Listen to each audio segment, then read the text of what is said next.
OC. Viewer discretion is advised. Incoming transmission in 5, 4, 3, 2, 1. What's going on, guys? Welcome back to Outcasted OC here with the NXT review, coming to you live from St. Louis this week. Wow, what an episode of NXT. Like, a lot happened. We've got a lot to get through, so let's just quickly go over it, shall we? But before we get into it, how about you like the video, subscribe to the channel, and go follow us on all of our social medias. But let's talk about the NXT Championship situation, right? Let's get straight into it. Let's talk about Trick Williams, your new NXT champion, after last week defeating Ethan Page, with CM Punk slightly getting involved. You know, that he interfered a little bit too much for my liking, but, you know, nonetheless, we have a new NXT champion. Ethan Page, but by the way, I'm just going to be talking about the whole NXT championship picture as a whole, just because it's easier to do, especially on an episode like this where it feels like a bit of a premium live event, or a pay-per-view for those who, you know, who prefer the old school way of saying it, which I do. So I'm going to call it a pay-per-view. Screw it. Forget the PLE. Ethan Page is not happy that he lost the NXT Championship last week. He interrupts Sexy Red on this episode of NXT. He says it's been a week and this place has already started to deteriorate. He demands a rematch for the NXT Championship. Something happens earlier in the night where Wes Lee claims his stake to the NXT Championship. He interrupts Trick Williams at the top of the show and says, I'm going to be the only one to say this to you, Trick, but you're just not the guy. You haven't got it. You are not deserving of the NXT champion. He wants to be next in line for this title. Ethan Page, obviously, later on in the night, does have a problem with this, but Ava decides to make a match between these two. It is going to be Wes Lee versus Ethan Page, but there's one more person involved in that match, which we'll be talking about just in a little bit. But Trick Williams already has a lot on his plate, considering he just won the NXT Championship. It's going to be interesting to see what they do with that title heading into 2025. Is Trick Williams going to hold the championship for, you know, longer than he did for the first time? Or is he going to be a transitional champion? We're going to have to find out, and I'll probably give my opinion of that in the next couple of minutes. Let's talk about something. Let's talk about the Women's Championship. Your champion, Roxanne Perez, retained the championship last week against Julia with help from Cora Jade. The returning Cora Jade came back, and it looks like her and Roxanne Perez are friends again. Yay! I mean, they were bitter rivals, and now they're friends. And we do get a good explanation of this, to be fair. Last week we didn't, but this week they're doing it a little bit better.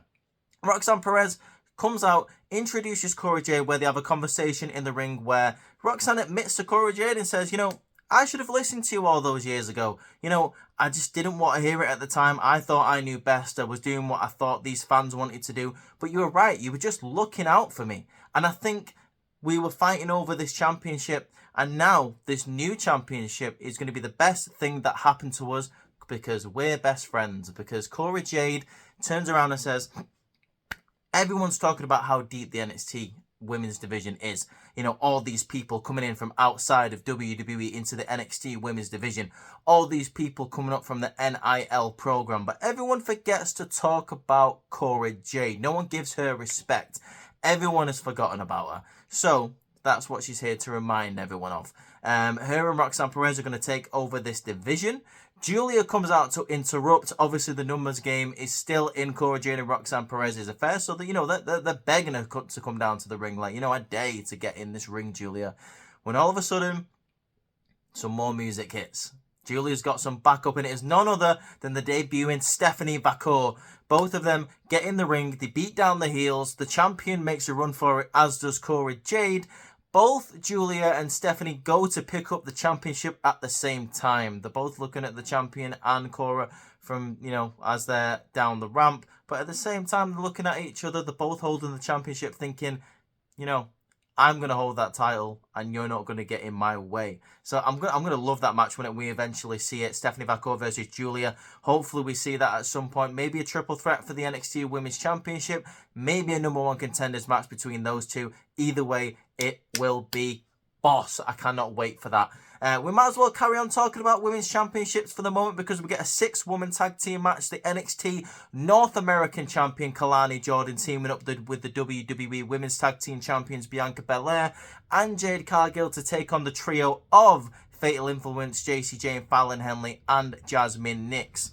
Now, I wasn't a big fan of this match, to be honest with you. I didn't really see the need in it. I understand that Kalani Jordan kind of needs to be felt a little bit over here. And it needs to be pushed a little bit by the company, because I feel like not a lot of people are on her side, as in wrestling fans.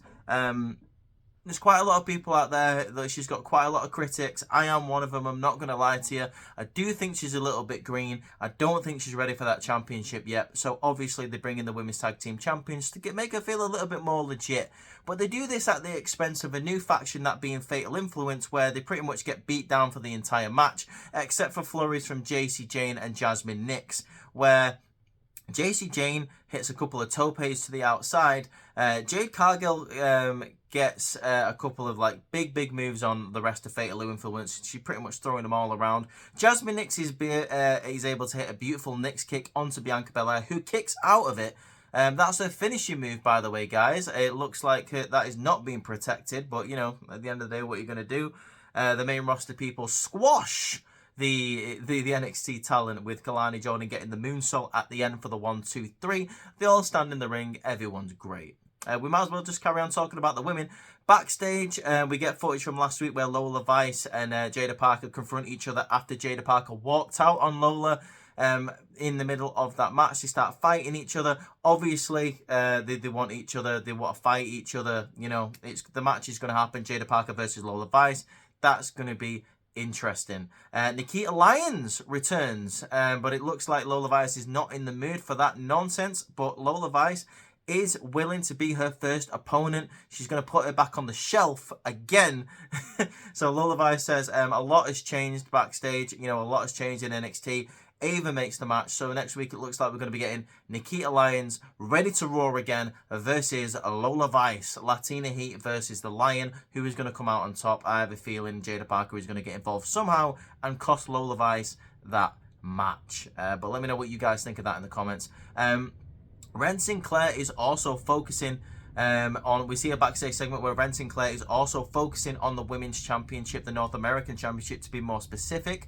While this is going on, Lexis King comes up to the NQCC and asks for their advice. He wants a match in where Aura Mensah cannot cheat to win that to win against him. Unfortunately, Charlie Dempsey recommends a rounds match, which is pretty much a Heritage Cup match, which I don't mind when it's for the Heritage Cup, but I feel like we don't really need a rounds match, Lexis King versus Aura Mensah. I don't think this rivalry really requires that at the moment. I'm interested to see what Lexis King is doing. He's kind of like a bad guy who's trying to be a face, but no one is really believing him at the moment. And Aura Mensah is just being a bit of a douchebag, but it's going to be interesting to see what happens there. In terms of the rest of the women's division, there was quite a lot of people left off NXT this week, but for good reason, because obviously we had a lot going on with a couple of matches headed up that I'm about to be talking about. We have got a huge tag team match here. We have got the NXT Tag Team Championships on the line. We have got Grayson Waller and Austin Theory, A-Town Down Under, challenging Axiom and Nathan Frazer. This was a very good match, and this really shows why Grayson Waller and Austin Theory are wasted on the main roster. Maybe it's time for an NXT run for those two, which is why I was surprised that they did not win these NXT Tag Team Championships, to be honest with you.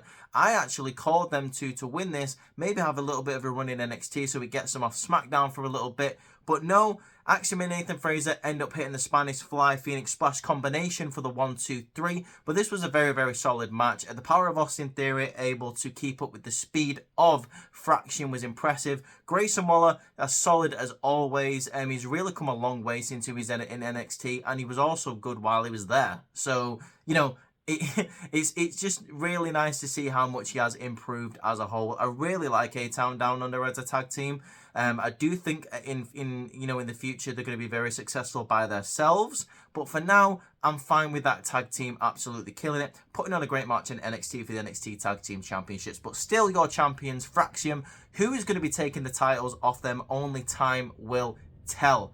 Let's get on to another championship match. We've got the NXT North American Championship. We have got the champion, Oba Femi, now your longest reigning North American champion of all time. He beat Wesley's record a couple of days ago, so now he is currently holding that record. Taking on the challenger once again, Tony D'Angelo, representing the D'Angelo family, trying to pull it back for the family. How does he do? This was a great match. This was a better match than we had previously, mainly because I don't think Tony D'Angelo got injured in the first couple of minutes of the match.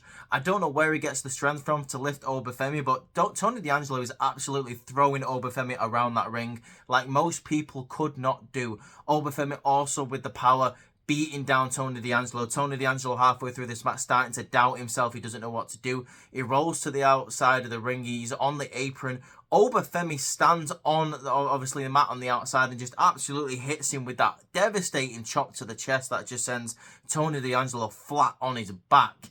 While this is going on, the D'Angelo family distracts Obafemi for a moment. Obafemi knocks into Luca Crucifino and Stacks, which knocks over Rizzo, which Tony D'Angelo sees, and it sends him into an absolute rage. He starts beating down Obafemi. He takes him all over the side of the ring. He runs him into the steps. He runs him into the barricade. He gets him back in the ring, hits a couple of amazing German suplexes. Again, I don't know where he finds the strength to pick up Obafemi, but he definitely does. He gets him to the outside of the ring. Obafemi is back in control. He's about to hit a choke slam. He hits a choke slam in the ring, which Tony D'Angelo kicks out of. It goes back to the outside of the ring. Obafemi is about to powerbomb Tony through the announce table, but Tony counters into a spine buster through the announce table. Tony throws Oba back into the ring, hits another bada bing bada boom spine buster for the 1-2, kicks out. Obafemi kicks out at 2. Obafemi is absolutely surviving through this match. He is being pushed to places where he's never been pushed before. He looks absolutely exhausted. The crowd are chanting, "This is awesome." Tony D'Angelo goes to stand up, but Obafemi is right there waiting for him. He goes to hit another powerbomb. Tony D'Angelo is able to slip under, hits a roll up for the 1-2-3. Tony D'Angelo is your new NXT North American champion for the second time. How sweet it is to see Tony D with some singles gold once again, which begs the question, what's next for Obafemi? But now, I'm just happy that Tony D'Angelo holds some singles gold in NXT. I love to see it. I want to see what happens to the rest of the Tony D'Angelo family from here on out. But with Tony D'Angelo being the champion, Obafemi has got some options. Does he go after the NXT championship eventually? Or do we just put Obafemi on the main roster? I just want to see Obafemi on the main roster just destroying dudes, to be quite honest with you. But if they want to send him after the NXT championship for a little bit, hold him off till the draft, then he gets sent up to Raw or SmackDown, I'm fine with that. Put Obafemi in the Iron Survivor Challenge, maybe have him win that, maybe give him a title run for a little bit in NXT, who knows? But I do want to see Obafemi on the main roster eventually, because I think he'll just be an absolutely dominating force in WWE in years to come. Speaking of dominating forces, Randy Orton is on NXT. As we see, he is facing Javon Evans, the young OG. That boy be bouncy, but is he going to be bouncy enough to defeat the Legend Killer? I can't believe how much they're pushing Javon Evans. Honestly, I don't know what else to say. I think the fact that he is being put on TV with Sexy Red, the fact that he's having a match with Randy Orton, that he's in the title picture constantly, he gets a lot of screen time and he definitely deserves it. The guy can cut a promo really well. He's absolutely unbelievable in that ring, as he shows against Randy Orton this week. It is classic legend versus rookie in this match. There's points in this match where Javon Evans goes for the high-flying moves, where Randy Orton just kind of moves out the way, and Javon Evans has to find innovative ways to hit Randy Orton with some offense, because Randy Orton can just see it all coming. He's had too much experience in that ring all these years. Javon Evans is only just starting off. He's 20 years old, so Randy Orton has got a lot of years on him. The Legend Killer knows where Javon Evans is going to turn left and right, and that is the story of this match. However, we do get to a point. Randy Orton is just beating Javon Evans down. He is hitting that classic slam onto the table. He hits that 2 or 3 times onto Javon Evans. But Javon Evans is able to get some offense in eventually, hitting some high-flying moves, hitting some super kicks. Randy Orton is caught off guard. Later on in the match, Randy Orton goes for the RKO where his knee buckles. Javon Evans takes advantage of this and he goes for the huge top rope cutter, hits that for a 2 count. Randy Orton is eventually able once again to get some offense in, hits the straddling DDT, hits the RKO onto Javon Evans for the 1-2-3. Javon Evans is defeated in this match. But is he really defeated? He just had a main event match against Randy Orton, a guy who he considers his idol. Apparently, the very first pay-per-view that Javon Evans saw was Randy Orton versus Kane at Extreme Rules, I believe it's like 2011. So imagine being in the ring with someone who you've watched on TV, someone who you consider a mentor and an idol.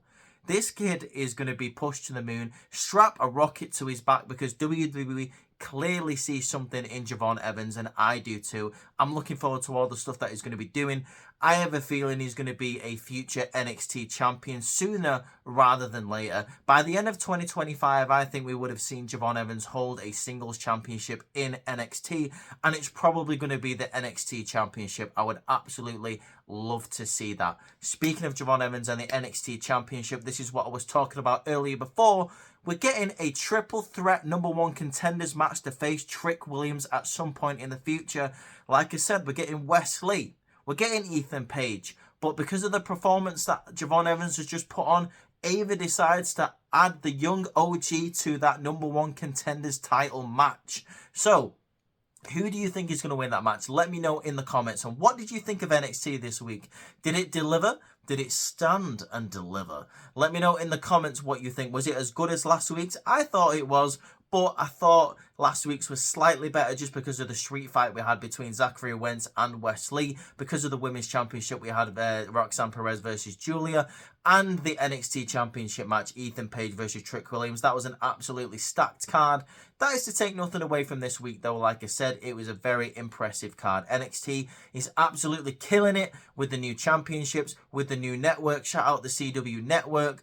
But I'm looking forward to the future of NXT and the end of 2024. I always love the Iron Survivor Challenge. It's one of my favourite matches in WWE for the past couple of years. So I'm interested to see the direction that NXT is going to take this year. But let me know in the comments what you thought of it. Guys, if you liked the video, make sure you hit that thumbs up and subscribe to the channel. Make sure you stay tuned for tomorrow for the podcast, because we're going to be going over the Bad Blood reactions. Everyone's got different opinions on the podcast. I have checked in the group chat. Everyone is thinking different things. Make sure you check out Courtney's review of Monday Night Raw from yesterday, and stay tuned for Saturday morning, where you're going to be getting a review from Ross or G for SmackDown. But for now, make sure you go check out all of our social medias on X, Instagram, and on TikTok. For now, guys, though, hope you have a great rest of your Wednesday. Peace out.